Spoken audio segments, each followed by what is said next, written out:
welcome. My name is Elliott and this video will be about a review of Shadow of a Human by J.D. Estrada. Like I already noted down in the video title, I will try to make this as structured and clear as possible.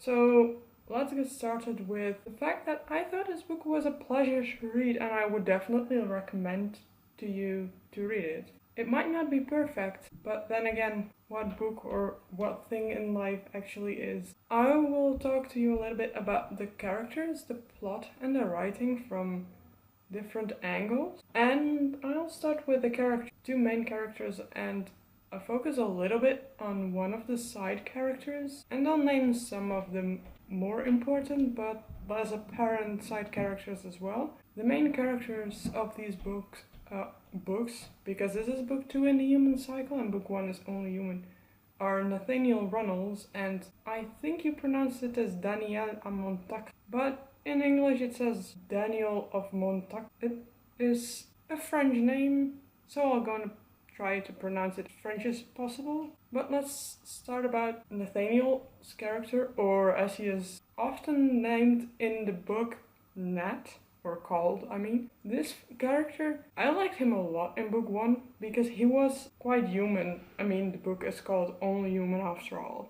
And this book is called Shadow of a Human, and you definitely see that back in the character because the title refers to him. He's a shadow of a human. His character seems flatter than before, and that is what I did not really like because I could not really connect to him in any way, shape or form easily because of this. But then you also have it as a logical effect of the fact that he is in constant agony and has also some bout of depression over him. I mean physical agony, not mental. I found also that his development was a little bit less striking than in the previous book, which I don't necessarily mind, but it did affect the way his plotline progressed. So I will first go on to the second main character of the book and explain a little bit about what I thought of him. We're talking about Daniel here. And one of the things that is revealed somewhere in the backstory of Daniel is that he apparently is or was a Jew.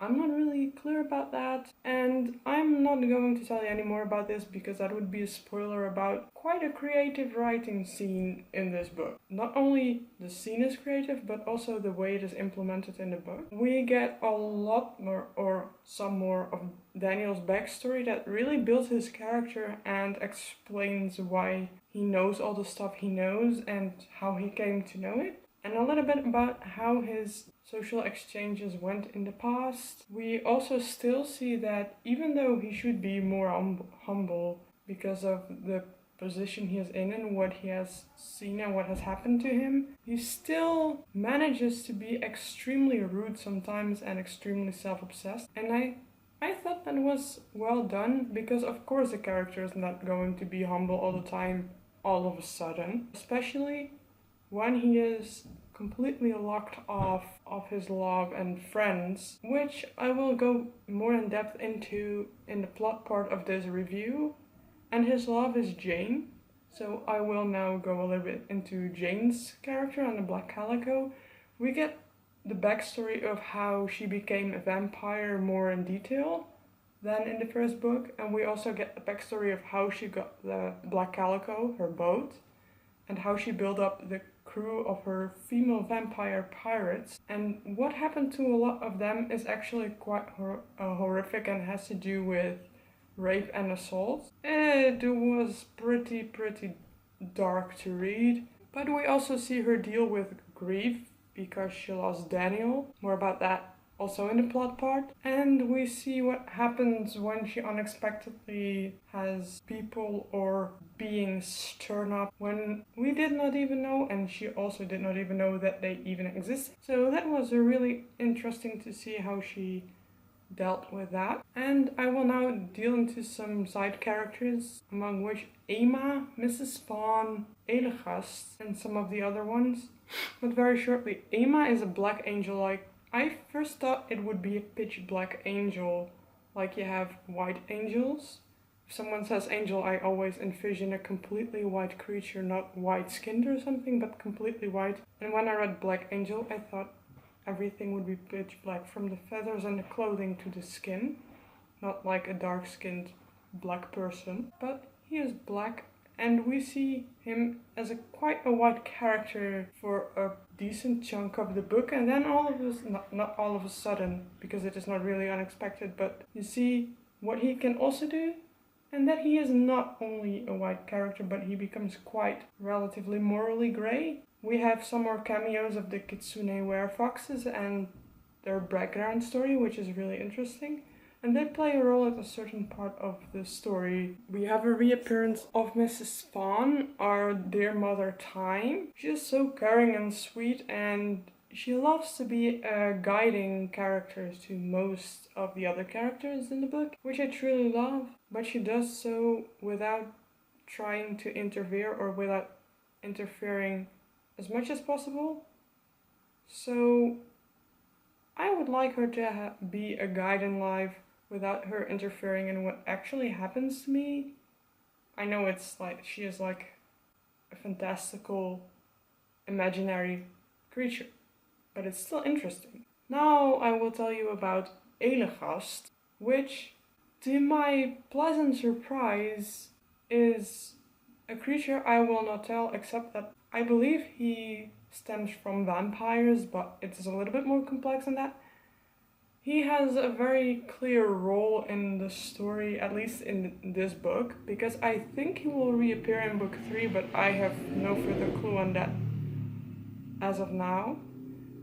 He lives in in a house in the Austrian mountains. At some point, Nathaniel turns up when he has somehow traveled again through, I think, the Lucid.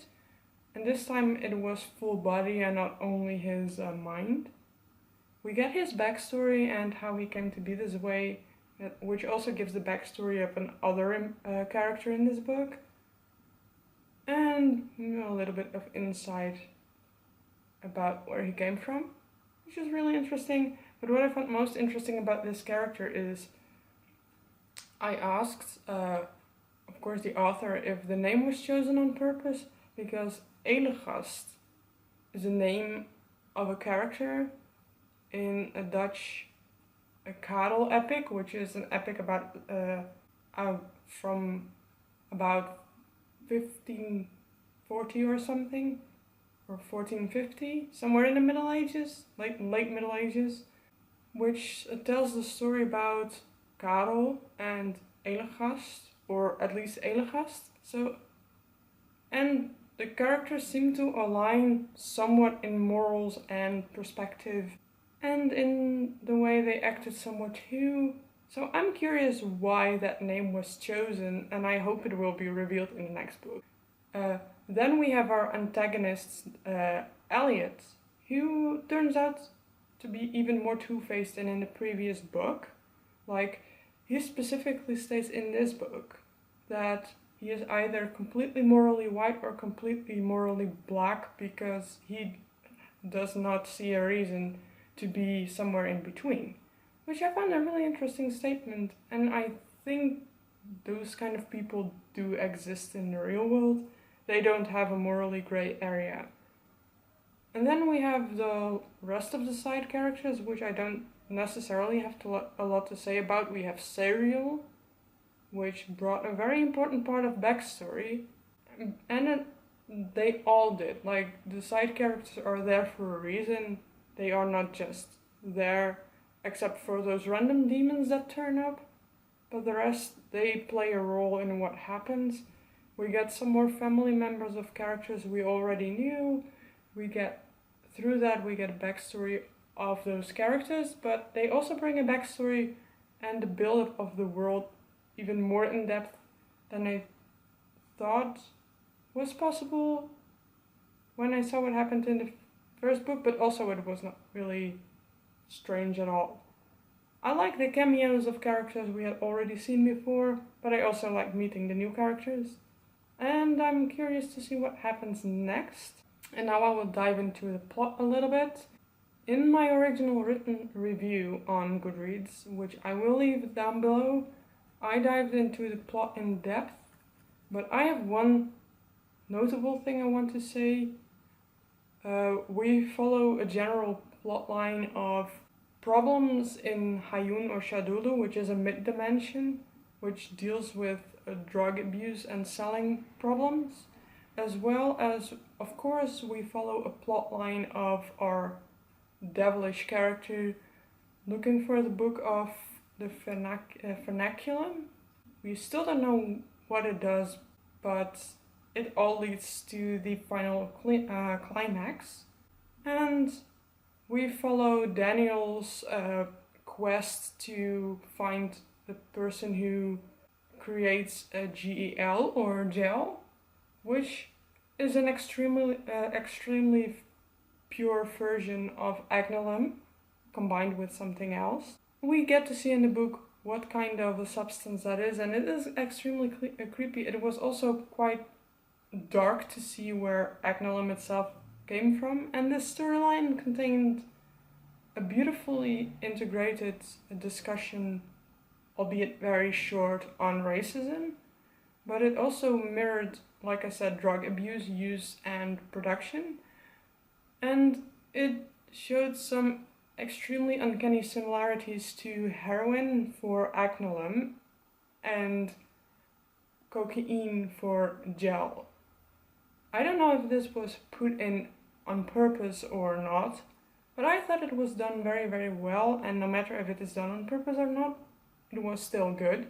Then we have Nat's storyline, which follows him traveling around the world with planes, through dreams, and through his shadow.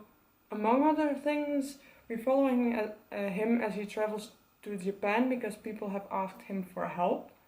And we also follow him then to Ibiza to try and find a cure for his constant agony. We get an explanation where it comes from.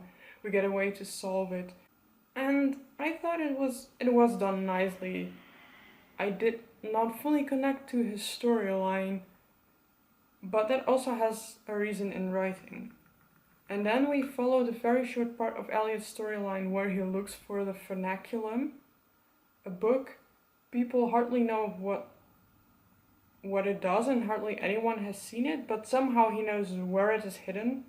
And the climax ends up being him looking and finding the vernaculum, which is not really a spoiler because it is not, like, it has something to do with the characters coming together, but not really. It's not really a spoiler that he finds it. If he didn't find it, the climax would not even be there. And the climax was just happening in the Halo maze. We enter the Halo maze again, and I thought it was great and action-packed. The plot of this book never sits still. Constantly things happen. A lot of the times you don't really know where it's gonna go or what's going to happen or what some characters are going to do. And then you are surprised by the outcome or what happens. And as a final part of this review, I will talk about the writing, mostly because this is the part that I did not enjoy as much, because it started out flowery, or very, flowery I think is the good way to say it, poetic, with a lot of description, but in a way that it did not really click in my head, so it was more difficult to get into this book. And then the writing style shifts throughout the book.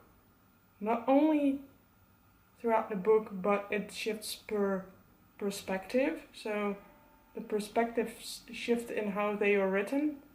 And then you have chapters that shift from present tense to past tense and back several times, which is really confusing because your brain has to switch between tenses, which I don't personally like, but it was useful for clarity's sake.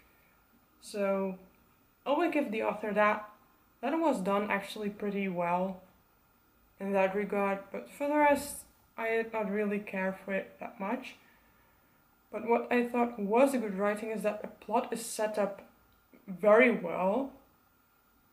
everything comes together and the writing styles flow over in one another. It's not that you have all kinds of hiatus and stuff in there. It's just that it did not really click with me, and that there were unclear sentences in it and grammatical error that could have been fixed with 1 or 2 more editing rounds, which apparently weren't done because they were very easily fixable, in my opinion. So this knocked down quite some points from my star rating. In my Goodreads review you can see which marks I gave every point, you can see a little bit more detail, and you can see how I came to my rating, which is a lower end of 4 star, which is still very high, but it could have been higher, because the previous book was like a 4.5 star book. This, so higher end 4 star, this was lower end. That's quite disappointing, but not really, because it was still a good book. But this is what I have for now for the review. Thank you for watching, and on to the keer!